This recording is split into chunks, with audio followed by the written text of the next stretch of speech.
கோவிலுக்கு போனால் சுவாமிங்கிறவனும் என்ன அர்த்தம்? சொம்ன ஐஸ்வர்யம், சொத்து. வீட்டு வாசல்ல கண்ணுக்கு நேரம் மாடு தடிக்க விழுந்து கால் உடைஞ்சிருக்கு, வருத்தமே படல. நீ வித்தத்தினால தானே கவலைப்படாம இருக்க. உன்னோடதா இருந்தா எவ்வளவு துக்கப்பட்டிருப்ப. அதுபோல உன்னை பகவான்கிட்ட ஒப்படைச்சு விட்டு உன்னுடைய சுக துக்கத்தை பத்தி நீ கவலை இல்லாமல் நம்மளை எப்படி அவர்கிட்ட ஒப்படைக்கிறது அப்படின்னா, இதுதான் சரணாகதி சாஸ்திரங்கள்லாம். விக்ரீதஸ்ய கவாஸ்வாதே.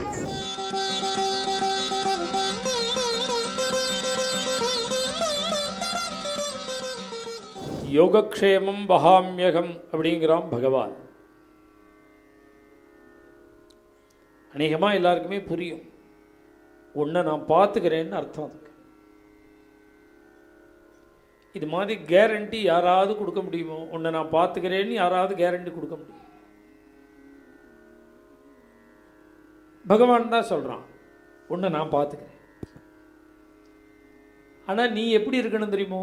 அனன்யாச்சிந்தயந்தோ மாம் ஏஜனா பர்யுபாச. நீ அப்படி இருக்கணும். இப்படி இருக்கிறவனை பார்த்துக்கிறத விட எனக்கு என்ன ஜோலின்னு கேட்குறான் பகவான்.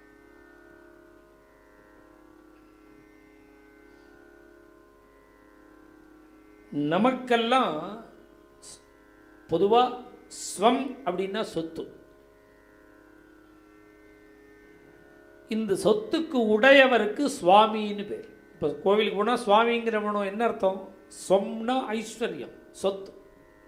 அதுக்கு உடையவர். உடையவருக்கு தன்னோட சொத்தை காப்பாற்ற கவனம் விருப்பமா இருக்காத. அவரோட சொத்து நாம். அவரை என்ன பண்ணுவார்? அவர்னா இதை ரட்சிக்க வேண்டிய பொறுப்பு அவர். சொத்தை ரட்சிக்க வேண்டிய பொறுப்பு அவருக்கு. நம்மளை எப்படி அவற்றை ஒப்படைக்கிறது அப்படின்னா, இதுதான் சரணாகதி சாஸ்திரங்கள்லாம். விக்ரீதஸ்ய கவாஸ்வாதே. வித்த மாட்டை பற்றி யாராவது கவலைப்படுவனா? இப்போ சிட்டியில் தெரியாது, பம்பாயில் அதை பற்றி புரியாது. ஒரு வேளைக்கு 10 லிட்டர் கறக்கிற பசு. அந்த பசு 1,00,000 ரூபாய்க்கு விற்றுட்டான். பணத்தை வாங்கி உள்ளே வச்சுட்டான். அவனும் மாட்டை ஓட்டின்னு போயிட்டான். தினப்படி அவன் ஆத்தங்கரைக்கு குளிப்பாட்டுறதுக்கு இவன் வீட்டை கிராஸ் பண்ணி தான் போகணும்.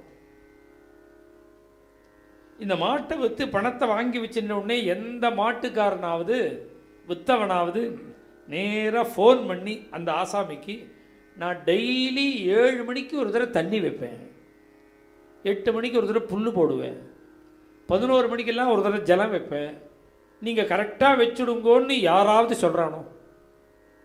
விற்று காசை வாங்கி வச்சப்புறம் யாராவது சொல்கிறானோ? அதை பற்றி கவலைப்படுறானோ?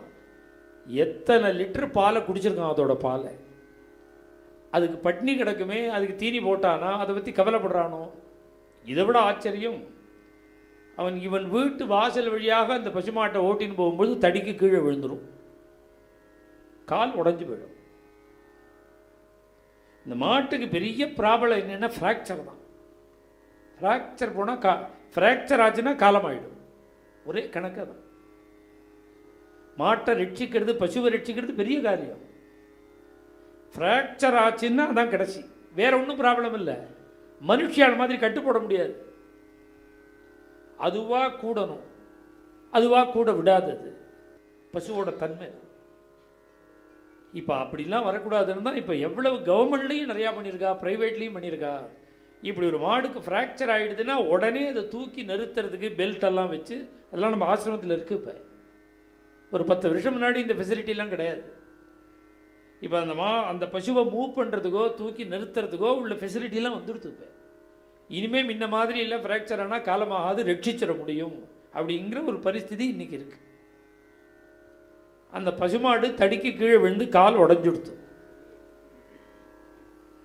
அந்த வீட்டுக்காரன் 10 வருஷம் வளர்த்துருக்கான். அதை வீட்டு வாசல்ல கண்ணுக்கு நேரம் மாடு தடிக்கு விழுந்து கால் உடைஞ்சிருக்கு, வருத்தமே படல.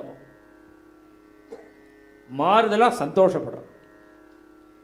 என்ன சந்தோஷம்னா, முந்தானா நாம் இந்த வழியாக தானே ஓட்டின்னு போனோம். அப்போ தடிக்கு விழுந்து கால் உடைஞ்சிருந்ததுன்னா 1,00,000 ரூபா பணம் வந்திருக்காதே, நல்ல வேளை பகவான் ரட்சிச்சாருங்கிறான். நீ வித்தத்தினால தானே கவலைப்படாமல் இருக்க. உன்னோடதா இருந்தால் எவ்வளோ துக்கப்பட்டிருப்ப. வித்த பிறகு அதுக்கு வரக்கூடிய சுகதுக்கத்தை நினைச்சு நீ வருத்தப்படாம எப்படி இருக்கையோ அதுபோல உன்னை பகவான்கிட்ட ஒப்படைச்சு விட்டு உன்னுடைய சுகதுக்கத்தை பத்தி நீ கவலை இல்லாமல் இருக்க. அப்பதான் அவரோட சொத்து நாம என்ன ஆகும்? சுவாமி அவரோட சொத்து நாம். மேலும் இது போன்ற சிறப்பான நிகழ்ச்சிகளை காண இப்போவே லைக் பண்ணுங்க, ஷேர் பண்ணுங்க, மறக்காம சப்ஸ்கிரைப் பண்ணுங்க.